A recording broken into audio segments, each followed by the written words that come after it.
नमस्कार friends, Hindi medium के दूसरे वीडियो में आज हम नया लेसन स्टार्ट करने जा रहे हैं जिसका टाइटल है अ वंडरफुल क्रिएशन।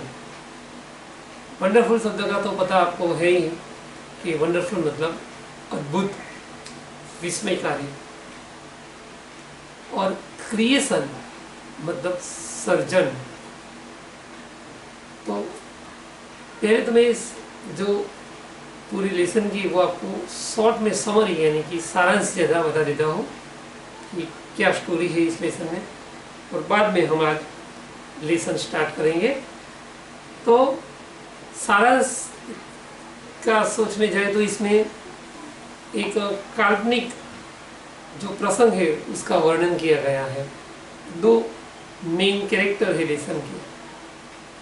एक कैरेक्टर है, पहला कैरेक्टर है जो है लॉर्ड गॉड यानी कि ईश्वर भगवान स्वयं, और सामने दूसरा कैरेक्टर जो है वो है एक देवदूत जिसके लिए यहाँ पर वर्ड यूज हुआ है एंजल। दोनों के बीच का संवाद हमें यहाँ पर वार्तालाप दिया गया है लेसन के अंदर। लेसन की स्टोरी कुछ ऐसे शुरू होती है कि भगवान बहुत बिजी है, व्यस्त है अपने कार्य में। वो एक मॉडल बनाने जा रहे हैं जिसको बोलते हैं नमूना, और वो भी माता का आदर्श नमूना कि मदर्स आइडियल कैसी बनाई जाए उसका। शुरुआत में तो देवदूत वहां पे आता है, देखता है कि भाई भगवान बहुत बिजी है, उनसे कुछ सवालात करता है। उसको शुरुआत में पता ही नहीं चलता कि भगवान क्या करने जा रहे हैं, क्या बनाने जा रहे हैं। वो थोड़ा आश्चर्यचकित हो जाता है, विस्मय जिसको बोलते हैं ऐसा उसको होता है। लेकिन बाद में वो क्लेवर था इसलिए उसको भगवान की बात पर से आइडिया आ गया कि हाँ हाँ हाँ भगवान आप तो माता का आदर्श नमूना बनाने जा रहे हैं। फिर वो भगवान से उसके बारे में कुछ और जिसको बोलते डिटेल्स जानना चाहता है, और भगवान उसकी ये जिज्ञासा जो है वो पूरी तरीके से पर्याप्त मात्रा में जिसको है वो पूरी करते हैं और उसको बताते हैं जो जो वो जानना चाहता है वो, कि भी माता में कौन कौन से लक्षण होने चाहिए, क्या क्या उसमें विशिष्ट क्षमताएं होनी चाहिए इत्यादि। तो इस तरीके से हमें इस लेसन में ये सब कुछ चीज़ें पता चलेगी कि भाई आदर्श माता कैसी होनी चाहिए और इसके बारे में भगवान खुद क्या सोच रहे हैं। तो फ्रेंड्स, अब आप अपनी टेक्स्ट बुक का पेज नंबर 41 खोलिए और वहाँ पर हम हमारा लेसन स्टार्ट करने जा रहे हैं, उस पर ध्यान रखिए। लेसन का टाइटल है फिर से एक बार वंडरफुल क्रिएशन यानी कि अद्भुत surgeon. First paragraph. The good Lord was extremely busy that day. That day यानी उस दिन। एक्सट्रीमली मतलब अति, बहुत ज्यादा, और बिजी तो आपको बताइए कि बिजी मतलब व्यस्त। तो ये उस दिन की बात है जो भगवान थे वो अति व्यस्त थे, बहुत ज्यादा व्यस्त थे, अपने कार्य में जैसे कि डूब गए थे, मग्न हो गए थे। He was into his 6th day of overtime. इतने ज्यादा अपने कार्य में डूब गए थे कि ये उनके कार्य का ज्यादा काम करने का आज 6वां दिन था। 6 दिनों से वो ओवर टाइम कर रहे थे, पूरे 6 दिनों से। When he was working with full concentration, और जब वो इतनी ज्यादा एकाग्रता से काम कर रहे थे, फुल कंसंट्रेशन से, उस वक्त क्या हुआ? An angel appeared. अपीयर्ड मतलब प्रकट होना, वहां पर देखा जाना। और एंजल मतलब हमने बताया कि भाई लेसन में उसका मीनिंग होता है देवदूत, यानी कि दूत मतलब जो संदेश लाने और ले जाने का कार्य करता है।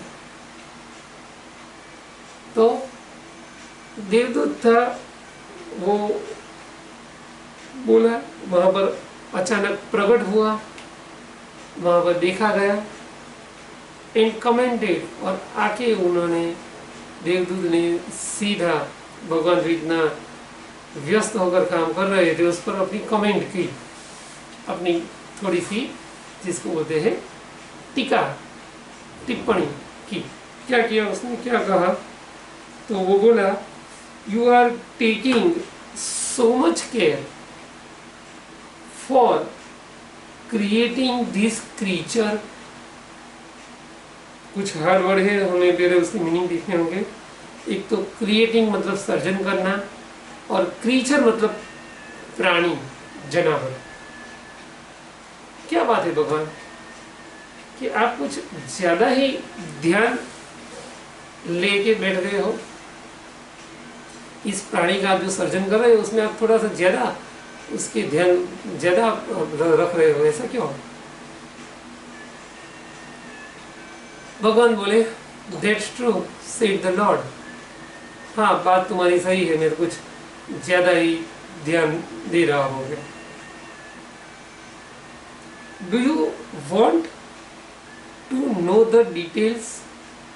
लेकिन क्या तुम इसकी डिटेल्स यानी ज्यादा जानकारी प्राप्त करना चाहते हो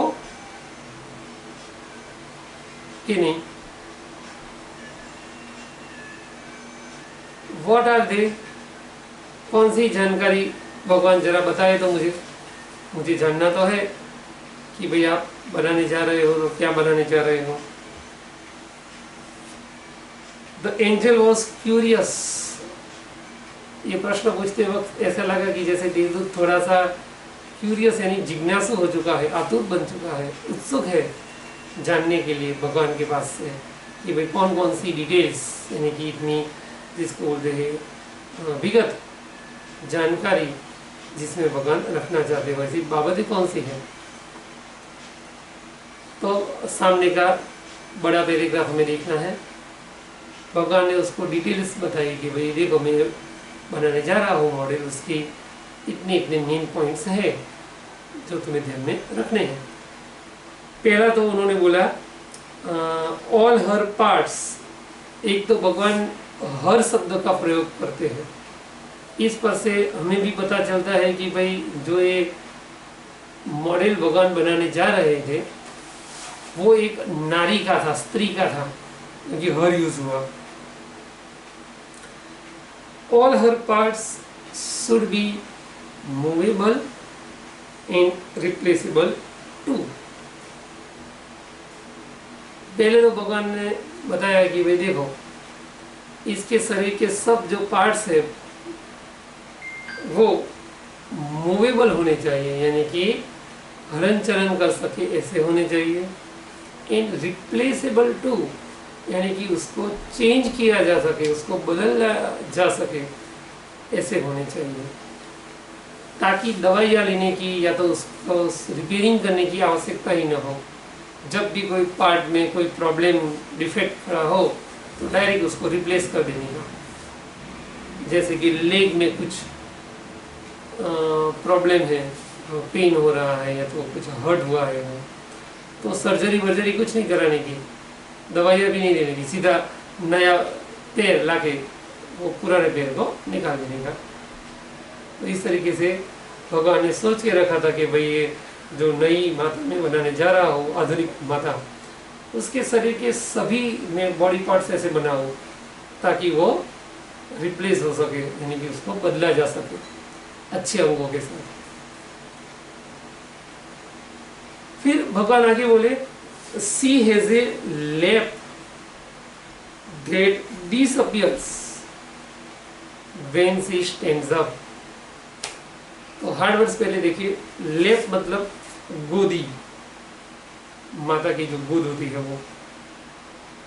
डिसअपियर मतलब विलोम हो जाना, गायब हो जाना। और अन्य एक हार्ड वर्ड है और वो है स्टैंड अप, मतलब खड़ा होना। तो भगवान ने बताया कि भाई देखो देवदूत, अब मैं तुम्हें जो बनाने जा रहा हूँ उस कैरेक्टर की गोद के बारे में बता रहा हूँ कि जब वो खड़ी होगी तब उसकी गोद डिसअपियर हो जाएगी, यानी कि गायब हो जाएगी, दिखेगी नहीं। लेकिन वो बैठेगी तो उसकी गोद दिखाई देगी और उसमें वो अपने संतान को सुला पाएगी शांति से। फिर नेक्स्ट वो आगे बोलते हैं, I have to endow her. To endow मतलब टू ऑफर, किसी को देना, प्रस्ताव किसी के सामने रखने का। तो यहाँ पर भगवान ने बोला कि मैं उसको बख्शीश में देने चाहता हूँ, गिफ्ट में देना चाहता हूँ। क्या गिफ्ट में देना चाहता हूँ? विथ अ किस, एक चुमी, एक चुमन। That can cure everything। और वो किस कैसा होगा? वो किस चमत्कारी होगा। क्यों उसको चमत्कारी बोला गया है? क्योंकि वो कुछ भी क्योर कर सकेगा, यानी कि कुछ भी इलाज में यूज होगा, ऐसा वो चमत्कारी किस होगा। From a broken leg to a broken heart, इतना चमत्कारी होगा कि वो यदि अपने बच्चे की टांग टूट गई है तो भी उसको फटाफट, जिसको बोलते हैं कि उसका इलाज कर देंगे।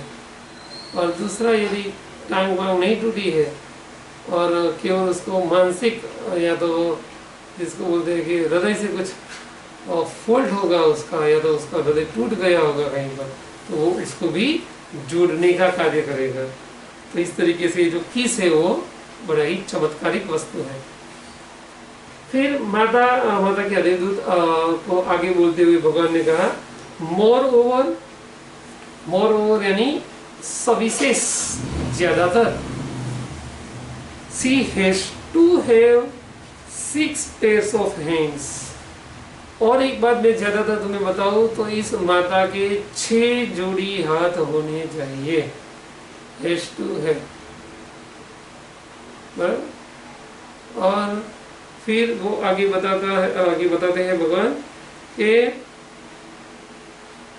She must be able to run away on any food available मतलब हाजिर, उपलब्ध।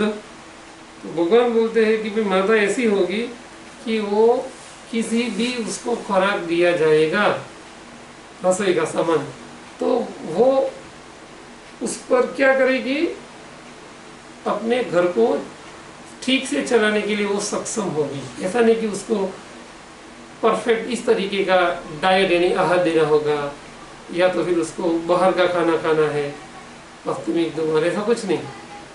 वो केवल अपने तरीके से, जिसको बोलते हैं कि जो अपने तरीके से जो अपनी बात है वो उसका उपयोग करेगी। फिर आगे बोला गया है इसमें, वो ध्यान से देखते हैं, and should have 3 pairs of eyes। और फिर भगवान ने कहा कि भाई 6 जोड़ी हाथ तो चलो ठीक है, वो कोई भी खुराक पर चला लेगी, उसको कोई दिक्कत नहीं होगी। ऐसा नहीं कि उसको बाहर का खाने का ही चाहिए, या तो उसको घर में कुछ स्पाइसी या तो कुछ तला हुआ ही चाहिए, ऐसा कोई भी नहीं। वो अपने तरीके से, जिसको बोलते हैं कि वो अपने तरीके से सब कुछ हैंडल कर लेगी।